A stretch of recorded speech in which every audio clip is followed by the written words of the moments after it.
Hey, good morning. Thanks for joining us on AMHQ. It's about 10 till the top of the hour. This morning's Business Barometer is all about spring's economic resurgence. I guess if you blame the bad news on winter, you have to credit spring with the good news. Paul Walsh is here to get us settled in on that this morning. All right, so why a strong spring? We're happy to hear it, but what do you think? It's a combination of a bunch of things. One of them is the fact it's been so cold for so long. All of us are ready to break out. Yeah. And so all we need is a little bit of warm weather, just normal. I like to say 60 is the new 80 this year. It's true. Now that as the weather's breaking, we're finally going to see that resurgence.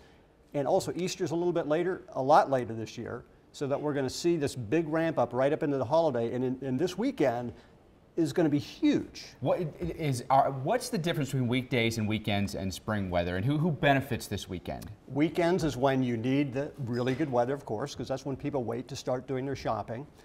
This weekend is going to be a big weekend for the home improvement retailers like Home Depot and Lowe's, because people have been basically across the Midwest and the Northeast frozen in place inside their houses, so they're going to want to get out. Also, there's a lot of damage. So I live outside the Philly area. We've got trees down, our lawn is trashed.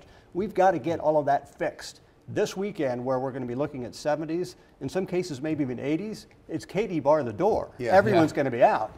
Yeah, talking about people being inside their homes and not going out, how does the harsh winter fuel this resurgence?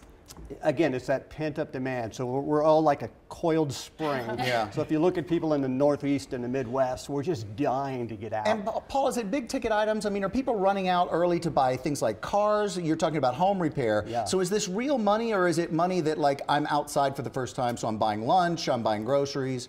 It's both. In fact, this year was very unusual in that the harsh winter actually impacted the overall economy. There's estimates that it pushed down the entire GDP of the country by 1%. So we saw the auto industry, Ford and GM, all hurt in January and February. As soon as the weather got warm, sales just went through the roof. And so that's going to impact the whole GDP. And I think we're going to actually see a resurgence in the overall GDP in Q2. So I'm really optimistic about the economy, and I'm optimistic that the weather is actually driving a big part of that. Well, we are glad you are here, sir. And you know him as Paul Walsh, our business weather expert here on the Weather Channel and weather.com. We thank you, sir.